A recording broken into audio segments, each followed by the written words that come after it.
Welcome to the third and final segment of our April 2020 virtual Sew Fun sessions. I'm Terry Gonzalez, and we really appreciate you being here with us today. This is the next pattern I did. It's called Simple Elegant Tee. This pattern is one piece except for the neckband.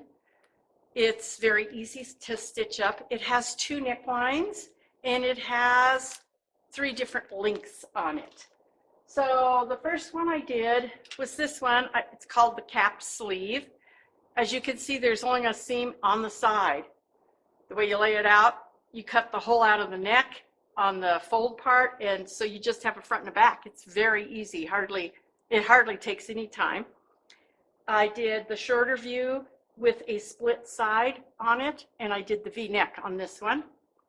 This one here, I did the round neck. I did the dolman sleeves, and I did the longer length, so it comes probably down to about here. I would say cutting time and sewing time would be about 2 hours. And they're great because as long as you get them out of the dryer, you don't have to iron them. So I love t-shirts, and this is the Simple Elegant Tee. This book is called Little Quilts and Gifts from Jelly Roll Scraps. I like to work with little pieces of fabric. I have several pieces at home. I have a whole bin of 2.5-inch squares that I always cut from whatever's left over after my project. This book has several different things that you can do with it. I mainly wanted it for the Grandma's Flower Garden. I love the Grandma's Flower Garden. I started one by hand 8 years ago. It's not finished yet, but it will get there someday. So this is the Grandma's Flower Garden that I did from her book. I made it a little bit bigger. She had 4 flowers and I did 6. This will go on my table. Now the way she has you do it, in the back she has a place for you to trace a template. So I made a plastic template. You have to put a little hole with an awl in each corner, which is 1/4 inch from the edge. So when you're sewing this together, you lay it out the way it's supposed to be, and you sew your rows just like this, and they sew 1/4 inch from dot to dot. So you go from dot to dot, and there's 1/4 inch opening. Now when you're ready to put it together, that was a little confusing to start with because you're going to start out this way. So you make your first stitch and you leave your needle down. Then you turn this top piece of fabric over because there's that little 1/4 inch spot there, and you sew it to the next 1/4 inch spot. Leave your needle down. Bring this fabric back up again. And when you're done, it comes out nice. You press it and it's nice. No problem with it.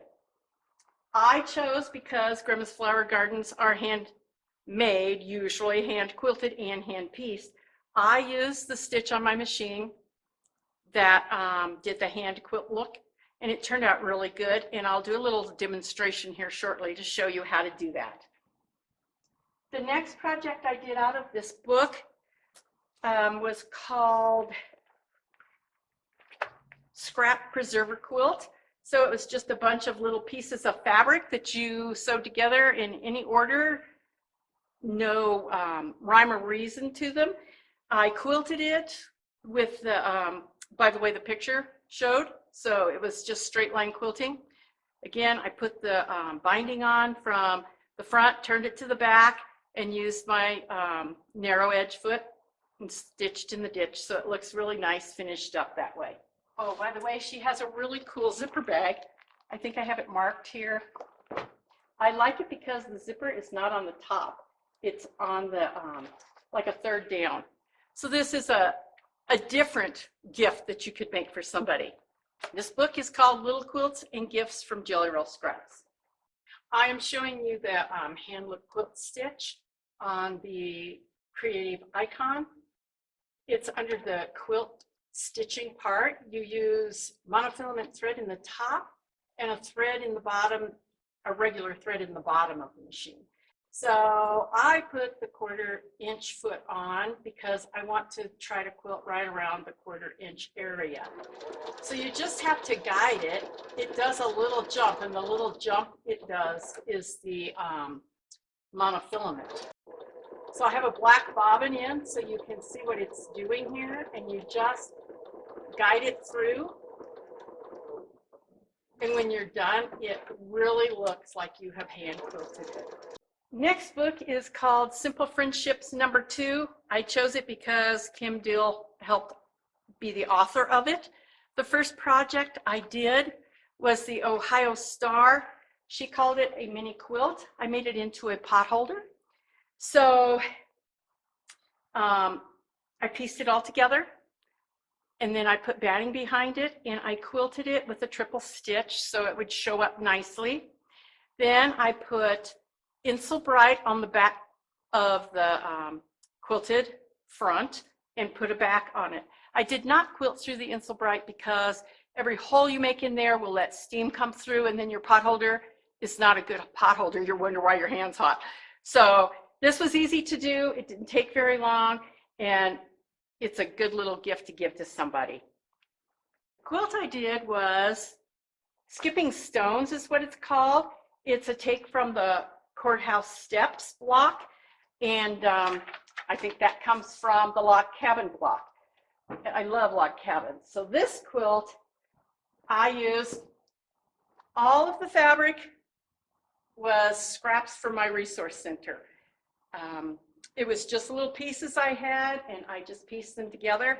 Then the way you set your quilt together, the way you turn your blocks is what kind of design you get. This is the design she showed in the book, and I really liked it, but you could turn them and make a lot of different designs. I took this to my friend Judy to quilt. She did a round spiral quilt on this with the blocks being square. It turned out really nice. And again, this book is called Simple Friendship #2. This here became my very best thing in my sewing room. When Mallory said, "Terry, you want to try a book stand?" I said, okay. I was wondering what would I do with a book stand. But when I did my zipper bags, it had several pages to it, and I just stood them up there. When I worked with my book, I could put it up here. You can either clamp it or use one of these little magnets that we have available to hold the pages on.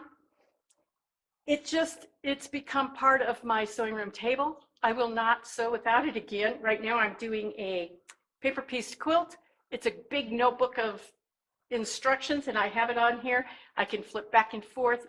It's just a great thing. I don't lose my patterns when I'm sewing on the table because it's messed up or something. It's just a very good organizer.